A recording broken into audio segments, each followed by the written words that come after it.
small thing there. Hello, good evening, good afternoon, everyone. My name is Sandor Dargo, and in the next few minutes, I'm going to talk about what makes a C++, or in fact any tech talk, stand out in the review process. I'm going to focus on the review process.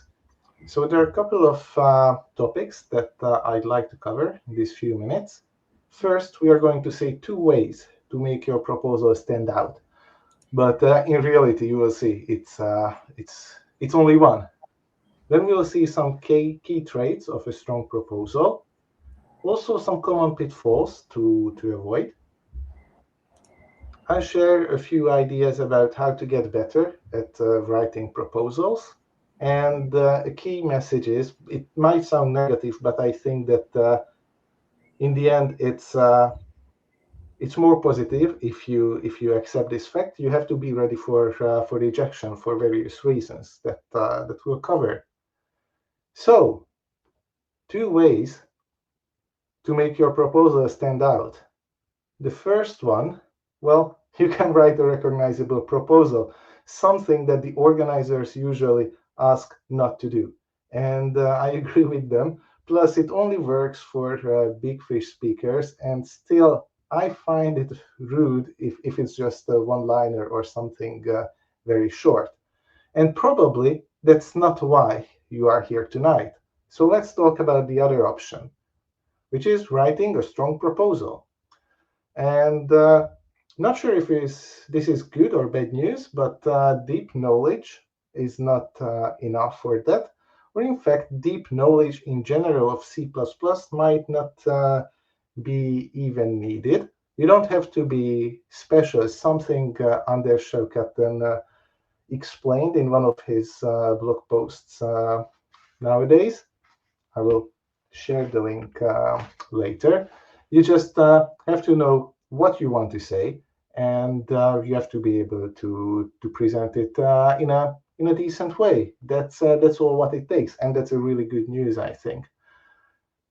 And well, with a strong proposal, you need to sell your talk. You have to be able to sell your talk first to the organizers and eventually to the attendees.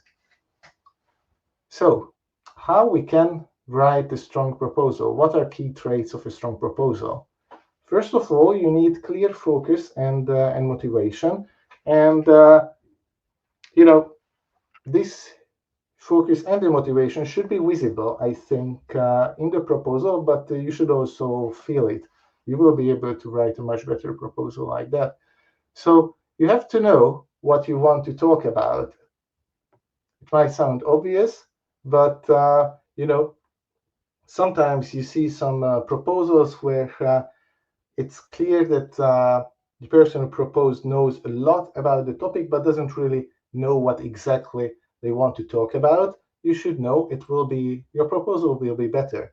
It doesn't mean that your slides or the full outline has to be ready and shippable. You can always modify that later on. You don't have to know all the details, but you should know why you want to talk about something and why now. And this can be personal. When I say that you should know why now you want to talk about something, it doesn't mean that you have to talk about the latest things, C++ 23 or 26, or some new trend or library. It can be something new to you, or it can be something important from a work project, from a pet project. But if your why is strong enough, people who read your proposal will feel that as well, and that helps you get accepted, I think. Another maybe obvious piece of advice is that you have to pay attention to the content. You have to make it clear and well structured. Something I already mentioned. It's important that you take your time and you make your ideas clear in it, what you want to talk about, and what are the core ideas of your talk. And remember that when you talk at a conference, you don't talk just to talk. You don't talk because of yourself, but you want to teach something to other people. You want to share something with them.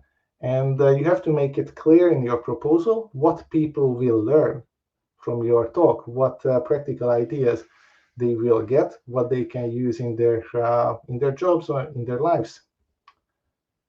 And you have to pay attention to the requirements.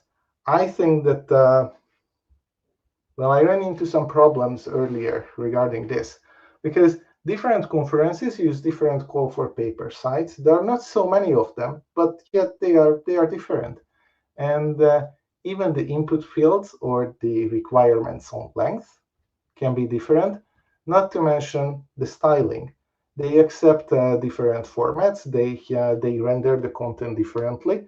So maybe you plan to submit the same proposal at several conferences, but you cannot just copy paste. You have to check how it's rendered once you submit it, and then you can still edit it and make sure that it looks right.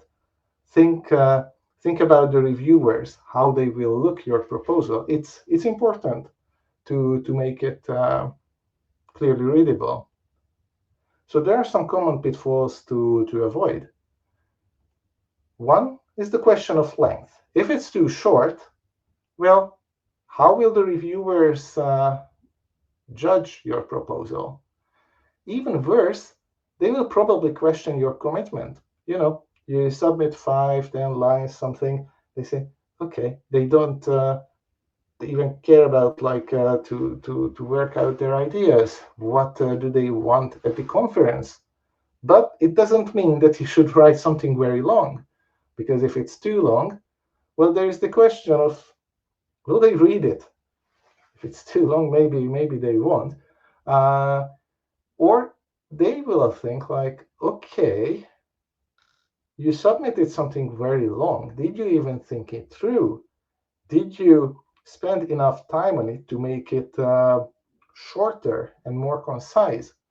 So you have to find the right balance, because if it's too long, also maybe you wouldn't be able to present everything.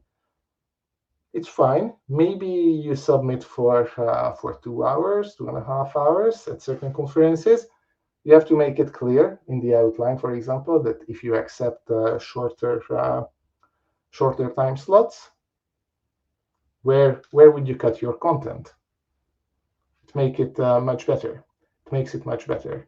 And you can't present to everyone. You have to identify your target audience, a specific group, and you shouldn't try to appeal to everyone. I think it's very difficult to give a talk which is interesting for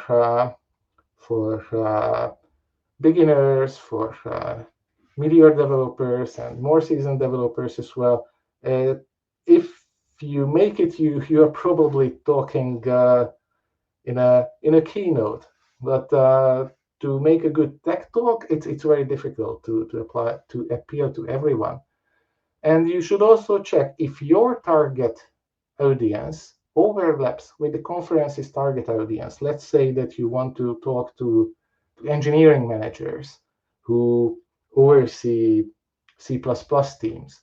If the conference is not really interested in that, maybe you should change a bit your content or not submit your proposal there. There are conferences where that would be more than welcome. And you're not there for promotion. I don't think that you should promote products, libraries, not to mention political views, unless, of course, you have a sponsor slot. If you have a sponsor slot, you check with the organizers what and how much you can promote. But with a normal talk, that's not the case. So how to get better at writing proposals? First, you should use what was already presented as sources, as inspiration for you. So you can read past conference programs. You will get access to descriptions, obviously to titles. If you click on if you check the YouTube recordings, probably you will see the outline as well. So you will partially see what worked in the past, and that's something that's a big aid when you start writing proposals. You should also get into program committees who decide on conference programs so that you will see how others write proposals.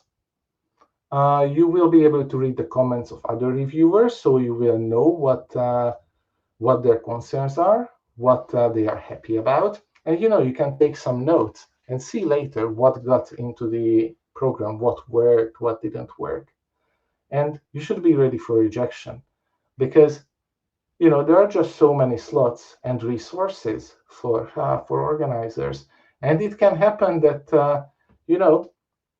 two people they propose almost the same talk, and the organizers have to keep a balance of topics, so they will have to pick just one. But even rejected proposals will help you because you might get some feedback from reviewers, and you will see what didn't work, and maybe you just want to fine-tune your proposal for the next time. Maybe you want to create something completely new. And these proposals might get also to the program committee, which leads back to the previous point that you will get some more sources. So in conclusion, you should pay attention to the conference requirements and the target audience.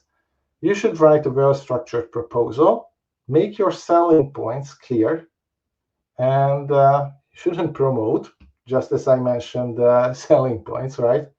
And be ready to learn during the process and ready for rejection. That's it. Thank you. Thank you, Sandor. Let's get back to my slides.